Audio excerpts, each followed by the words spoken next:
Je veux un D, je veux un O, je veux un P, je veux un autre P, je veux un L, je veux un E, je veux un R. Oui, je veux du Doppler, j'en ai marre de tes vidéos, il n'y a pas de Doppler, et oh, mes petits abonnés, il faut le secouer ce méga, réveillez-le.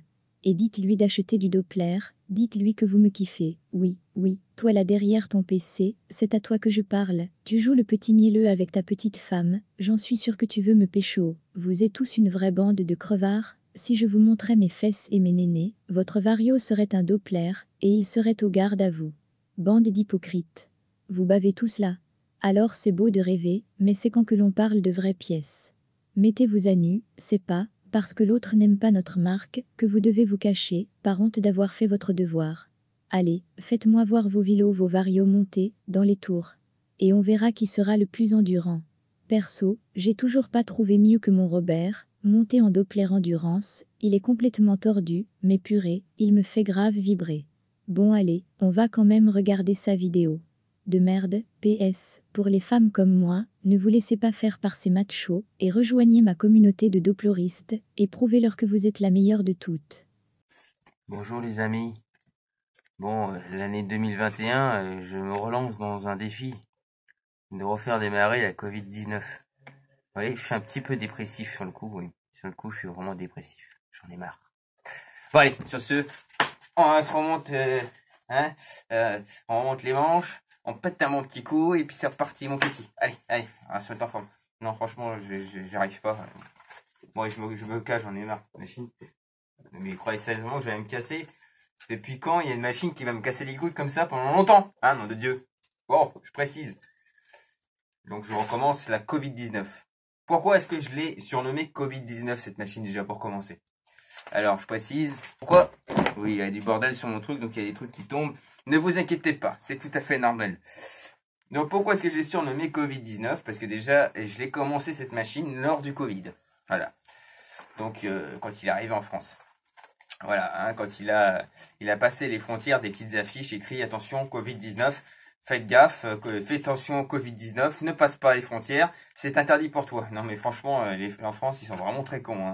Si tu crois que le virus, il sait lire le français, eh ben écoute, déjà c'est un virus chinois, donc il sait pas lire le français, et de plus, tu crois que c'est la simple petite affiche qui va le laisser. Bon bref, là on va partir dans un délire politique, c'est pas la peine. Non, c'est pas la peine, parce que là on est face à des gros bouffons, non, c'est bon, j'arrête. Bon, bref, conclusion de l'histoire.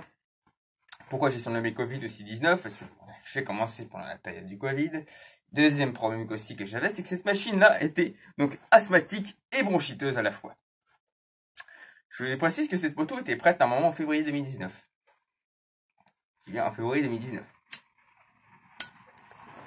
Sauf qu'un jour, comme ça, je me suis dit, tiens, ça faisait une semaine que je n'avais pas démarré. J'ai dit, tiens, je vais redescendre en bas, et puis je vais la tester. L'ancien boulot où j'étais, j'avais un grand parking, maintenant c'est plus compliqué pour rouler. Hein. Je ne cache pas. En plus, je précise que elle est même pas immatriculée, pas assurée, la machine. Il n'y a plus de moteur, il n'y a rien du tout. Donc, il fallait que je la teste sur le coup. Donc, j'ai essayé dans le parking, et puis d'un coup, comme ça, la machine, elle s'est mise à faire et à repartir. Je me dis, tiens, toute chelou quand même. Puis d'un coup, elle se montait en régime, puis elle redescendait, elle remontait, elle redescendait en régime. J'ai fait, non, tu vas pas me faire un coup pourri, alors que la semaine d'avant, tu as tourné très bien pendant une semaine complète. Et ben, à partir de là, c'était la descente aux enfers. Pensant que c'était le carbu qui était encrassé, parce que vu que, comme je disais, le réservoir était complètement pourri, ce n'était pas non plus le réservoir, parce que je me suis mis une nourrice, et avec la nourrice, j'avais le même problème. Donc après, je me suis aperçu que c'était, il y avait le joint de culasse qui s'est mis à fuir. Bref, en conclusion d'histoire, que en fait, j'avais tout à recommencer le moteur. Donc il y a Monsieur LG qui est passé me voir dans une vidéo. On me voit tous les deux pour les problèmes de carbu. Mon briquet qui se casse la gueule. Ouais, je bois un coup, je bois de l'eau parce que j'ai la gorge qui se déchaisse dans les temps. Donc voilà. Et puis et un coup, c'était un coup je tourne, un coup je tourne pas. Alors il y a un jour, elle tournait super bien. Hein, on tournait super bien pendant 2 heures d'affilée, aucun problème. Et puis comme ça, du jour au lendemain, tu remets un coup de start. Déjà, elle démarre pas. Déjà, pour commencer. Donc tu dis bon, je vais nettoyer le carbu, elle repart, elle retourne. Et 30 secondes après, elle recommence à faire son délire. Donc tu la laisses de côté. Tu retournes le lendemain, d'un coup, elle se remet à tourner normalement et à tourner correctement. Donc tu te dis là, attends. Il y a un truc qui est pas logique là. C'est que la veille, tu tombes en panne et le lendemain, tu veux tourner correctement. Alors, à partir de là, c'était la descente aux enfers totale. Parce que un coup je marche pas. Tous les 2 jours, c'est ça. Jusqu'au jour où elle a carrément pas voulu démarrer du tout. Carrément, elle voulait plus démarrer. Donc je me suis dit, bon, peut-être le s'il y a un piston, peut-être autre chose, peut-être arrivée d'essence. Il y avait déjà un problème d'arrivée d'essence, en effet. Bon, bref. Voilà. Donc, au conclusion de l'histoire, eh ben, ce que j'ai fait, c'est que j'en ai marre, donc j'ai laissé de côté. Et il y avait en fait une préparation du moteur qu'on a acheté sur le bon coin qui était une vraie daube ambulante, sur le coup. Et puis, oui, c'était une grosse merde. Le mec, on s'est bien fait niquer la gueule. Il nous a vendu ça 300 balles et c'était une grosse merde. Le moteur, c'est une grosse merde. Faut tout refaire, tu vois, en fait. Donc, je me suis redémonté le bloc, etc. Pareil, reboloche, je le remonte 2-3 jours après. Elle retombe en panne. Elle marchait nickel pendant 3 jours et puis d'un coup, elle retombe en panne. Donc, bon, bref, en conclusion de l'histoire, elle a fait que ça. Donc, je me suis dit, bon, allez, à un moment donné, c'était en mois de juin. On s'est mis d'accord avec mon pote, on a dit écoute, on change le bloc complet, on fait un putain de bloc top perf. On avait toutes les pièces qu'elle avait avec. Donc j'ai dit vas-y, allez, vas-y, envoie du lourd, on fait un envoi du lourd, on met tout le bloc. Sauf que c'est pas fini l'histoire, c'est que là je l'ai remonté le bloc. Hein. Je l'ai remonté entièrement. Je la remonte sur la machine là-bas, parce qu'il est pas dans ce local là. Je la remonte sur l'autre machine, dans l'autre local. Fuite d'huile. Ça commence par une petite fuite d'huile au niveau du truc. Donc pour ça que je le redémonte encore une fois le moteur. Et après, la fuite d'huile, le radiateur qui me lâche.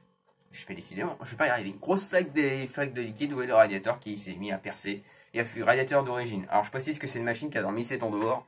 Donc, faut pas s'attendre à des merveilles. Donc, c'est ça. Après, ensuite, perte des clés. Ça, c'est pas moi. Sur le coup, c'est pas moi. Perte des clés. Donc, elle a dormi pendant un petit moment. Et puis, qu'est-ce qui s'est passé? Ben, à votre avis, le réservoir que j'avais traité, et ben, la roue, il est revenu. Là, c'était tout beau, tout propre, et ben, c'est pas resté tout beau trop longtemps. Donc, j'ai entièrement traité la résine. Sur le coup, je me suis pas fait chier, j'ai dit que ça race.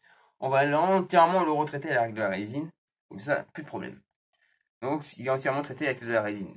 Le réservoir, déjà, au moins, on aura plus de problème là, déjà, au niveau du réservoir. Donc, fuite d'huile. La fuite d'huile, ça venait d'où, à votre avis? Ben, la fuite d'huile, elle venait, non pas du carter où je pensais, parce que quand j'ai monté le bloc, je me suis coincé ma veste à l'intérieur, donc j'ai tiré comme ça, je me suis dit, tiens, j'ai enlevé de la pâte à joint. Oui, j'ai fait une connerie, j'avoue, j'ai fait une connerie. Mais c'était même pas ça, la connerie. C'était le fameux joint de carter, qui en fait, qui sointait jusqu'au bouchon de vidange de l'huile. Le truc bien traité. Et heureusement, en fait, ce que j'ai fait, c'est que j'ai laissé le moteur, en fait, j'ai laissé le bloc moteur comme ça, pendant le week-end, pour regarder d'où venait la fuite, et j'ai fini par la trouver. Donc, le joint de carter de la bécannerie, qui était extra fin, en fait, a fissuré et a pété, tout simplement. Donc, un joint neuf qui a pété, voilà. Deuxième problème, lorsque je l'ai démonté, heureusement que j'ai démonté sur le coup, et le moteur gavé d'essence dans le bas moteur. Quand je dis gavé, c'est gavé. T'avais à peu près 1 litre d'essence dans le bas moteur. Donc, quand vous avez 1 litre d'essence dans le bas moteur, qu'est-ce que vous voyez? Le premier effet que vous voyez à regarder, c'est les clapets. Donc, je regarde les clapets. Et je vois que les clapets, déjà, ils sont... Alors, ce qui est con, c'est dans la boîte, en fait, heureusement que LG Motorsport a fait une petite vidéo là-dessus, parce qu'en fait, les clapets étaient déjà montés à l'envers, pour commencer. Encore ça, je dirais passons, parce que c'est pas très grave, parce que ce qu'on faisait à l'époque, c'est qu'on retournait les clapets pour les faire marcher. Enfin, il y a beaucoup de trucs comme ça. Mais non, c'était le réglage aussi qui allait pas. Parce que attention à vous, les gars. En mal aussi, ne vous amusez pas à régler les lames à 0,8. Parce que sinon, vous avez le droit à ce qu'on appelle au retour de clapet. C'est ce qui a dû se passer. C'est-à-dire que les clapets, à la place de s'ouvrir et se fermer, ils sont restés ouverts. Donc en conclusion, c'était libre. Vas-y, envoie la sauce, c'est pas grave, tant pis, gaffe-toi. Alors le problème, c'est quand vous avez de l'essence dans le bas moteur, qu'est-ce qu'il vous reste à faire? C'est démonter le bloc pour vider ce qu'il y a dedans. Donc ça, c'est pas génial. Ou sinon, ce que vous faites, c'est que vous le faites tourner à libre, si vous pouvez le faire tourner à libre. Mais malheureusement, j'ai pas pu faire tourner à libre parce que j'ai plus de batterie. Une batterie neuve, bien sûr, là-dessus. Les batteries ne durent pas longtemps, donc j'ai encore une batterie encore à changer dessus. Oui, j'ai encore une batterie à changer dessus. Alors, je précise que cette moto-là nous revient à peu près à 1300 €. Hein, tout frais compris, déjà, pour vous dire que c'est énorme le budget sur cette machine.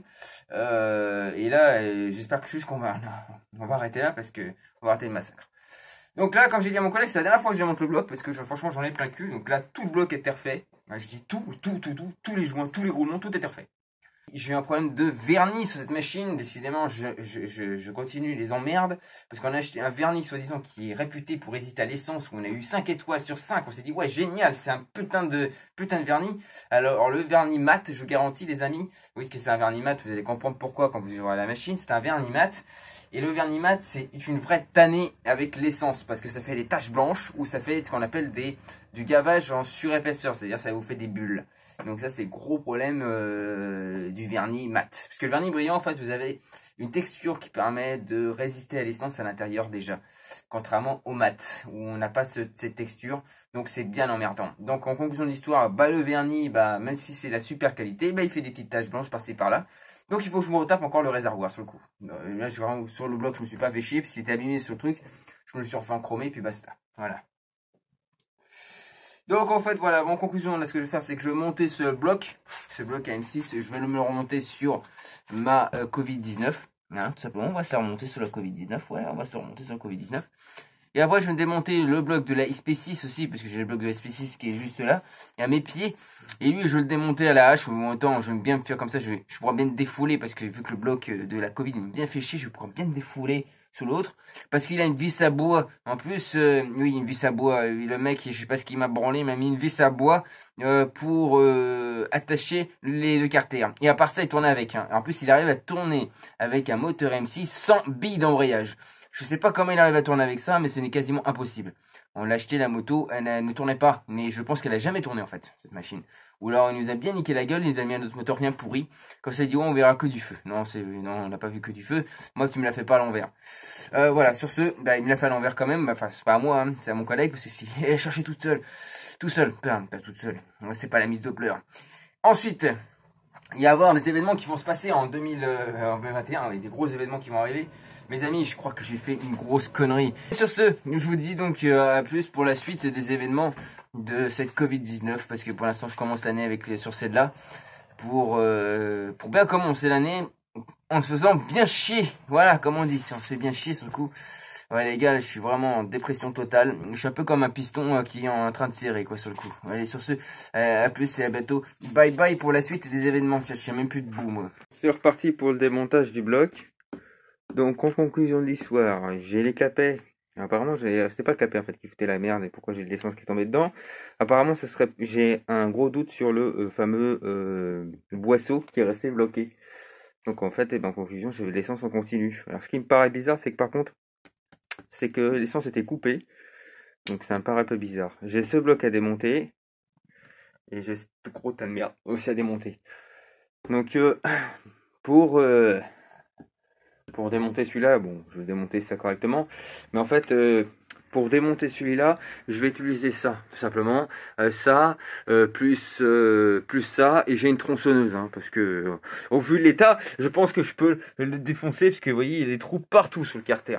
Donc regardez, il est même pété là. Donc je peux y aller à la coup de masse, et j'en ai rien à branler. Voilà, rien à foutre. Rien à foutre. Et puis alors attendez, parce que là, c'est juste magnifique. Parce que aussi, j'ai vu, alors je sais plus où c'est exactement. Ah oui, il y a une vis à bois. Ouais, les amis, il y a une vis à bois. Une vis à bois dessus. C'est génial. Mortel. Un des moteurs AM6 avec le cylindre top performance. Là, je suis en train de péter un câble. 200. Lumière d'échappement. Bon, j'aime bien apparemment tout ce qui est entre 190 et 200. Et 140 par 140 encore en latéraux. Avec ma petite lampouille, hein, comme d'hab. Putain, je suis en train de péter un câble. Alors avec ce système là, c'est un peu plus la merde, je vous cache pas de ce côté là. Mais non, j'ai bien du 200 en échappement. Je l'ai fait 4-5 fois, même voire 6e fois pour contrôler. Et je suis bien à 200 en échappement et 140 par 140 en latéraux et 140 par l'arrière. Ouah, c'est en perf. Pouf. Précision, c'est une bielle course longue. Hein, moi j'avais 190 avec l'autre sans course longue. Hein. Là j'ai du 200 avec une course longue. Donc je pense que si on enlève la course, voilà, c'est un cylindre qui est étudié pour une course longue. Point barre. Une course 144. Donc 200 par 140 par 140. Voilà, donc bon, que dire en course longue. Donc bon, moi c'est ce qui me Pour le démontage du bloc AM6 de la XP6, j'ai besoin de ça.